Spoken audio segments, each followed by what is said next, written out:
அஸ்ஸலாமு அலைக்கும் ரஹ்மத்துல்லாஹி வபரகாத்துஹு. கண்ணியமானவங்களே,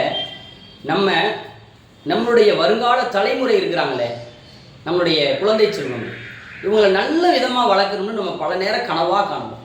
ஒரு தந்தைக்கும் ஒரு தாய்க்கும் தான் அதோட அந்த வழி தெரியும், அந்த வேதனை தெரியும்னு சொல்லுவாங்க. எப்படியாவது என் பிள்ளையை நல்ல விதமாக வளர்த்துடணும், நல்ல ஒரு இடத்தை என்னுடைய பிள்ளை ரீச் ஆயிடணும் அப்படின்னு ஆசைப்படுவோம். சரி, ஆசைப்படுறதுல எந்த தப்பு இல்லை. அதை வெறுமனே ஆசையோட மட்டுமே, சிந்தனை அளவில் மட்டுமே நிறுத்திவிடக்கூடாது. சிந்தனை என்பது நம்மளுடைய செயல்பாட்டினுடைய முதல் படிக்கட்டு. அப்படித்தான், அதில் எந்த மாற்றமும் இல்லை. சிந்திக்காமல் இருக்கிறது தப்பு, சிந்திக்கிறது மிக்க சிறந்தது. ஆனால் அதோடு மட்டுமே நின்று விடக்கூடாது. நம் பிள்ளைகளுக்கு நாம் ஒவ்வொரு நாளும் ஏதாவது ஒரு பயிற்சியை வழங்க வேண்டும், ஏதாவது ஒரு ட்ரைனிங் கொடுத்துக்கிட்டே இருக்கணும். நம் பிள்ளையை நல்ல பிள்ளையாக வளர்த்தெடுப்பதற்கு 3 அம்சங்கள் மிக முக்கியமானது. முதல் அம்சம் என்னவென்றால், குழந்தையுடைய உள்ளத்தில் இறை நம்பிக்கை மிக தேவையான ஒன்று. நம்மை படைத்த இறைவனை நம்புவதும், இறைவனை குறித்தான அந்த புரிதலும் நம்முடைய குழந்தைக்கு ஏற்பட வேண்டும். இரண்டாவது மிக முக்கியமானது, நம் குழந்தை உண்மையாக இருக்க வேண்டும்.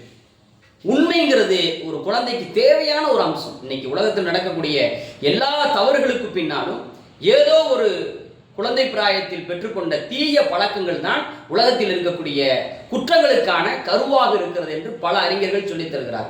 அதனால் நம் குழந்தைக்கு உண்மை தன்மையை, உண்மையினுடைய மகத்துவத்தை புரிய வைக்க வேண்டும்.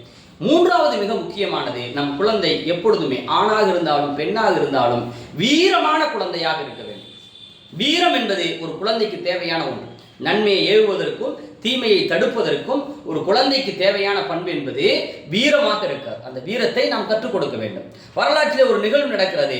சலாஹுத்தீன் அய்யூபி ரஹ்மத்துல்லாஹ் இன்னைக்கு பலஸ்தீனத்திலே தங்களுடைய உயிரை அவ்வளவு அர்ப்பணித்து, அல்லாஹ்வுடைய இறைவனுடைய பாதையில் அர்ப்பணித்து, தங்களுடைய நாட்டுக்காக, தங்களுடைய பாரம்பரியத்திற்காக, தங்களுடைய முன்னோர்களின் சிந்திய ரத்தத்தினுடைய வேட்கை, அந்த உணர்வை புரிந்து கொண்டு பாடுபடுகிற போராட்டக்கார அந்த மக்களை நாம் பாராட்டுகிறோம். மெச்சத்தக்க பல வரலாறுகளை அவர்கள் படைத்துக் கொண்டிருக்கிறார்கள்.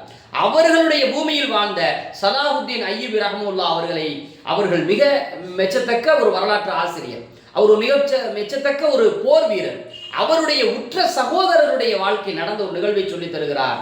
நான் என்னுடைய சிறுவயது பிராயத்தில் என்னுடைய வாப்பா என்னை வளர்த்த விதத்தை குறித்து நான் மெய் சிலிர்ப்படைகிறேன். ஒரு நாள் எங்கள் வீட்டில் நான் விளையாடி கொண்டிருக்கின்ற நேரத்தில் எங்களுடைய வீட்டினுடைய மேல் பகுதியிலே ஒரு பாம்பு, ஒரு விஷம் நிறைந்த பாம்பு, அது அப்படியே கீழ் நோக்கி வருகிறது.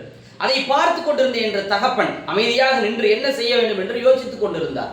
நானோ அந்த பாம்பை, விஷம் நிறைந்த அந்த பாம்பை நோக்கி ஒரு சிறிய ஏணி எடுத்து வைத்து அந்த பாம்பை வீழ்த்துவதற்கு, அந்த பாம்பை அடிப்பதற்கான முயற்சிகளில் நான் இருக்கின்ற பொழுது என்னுடைய வாப்பா என்னை தடுக்கவே இல்லை.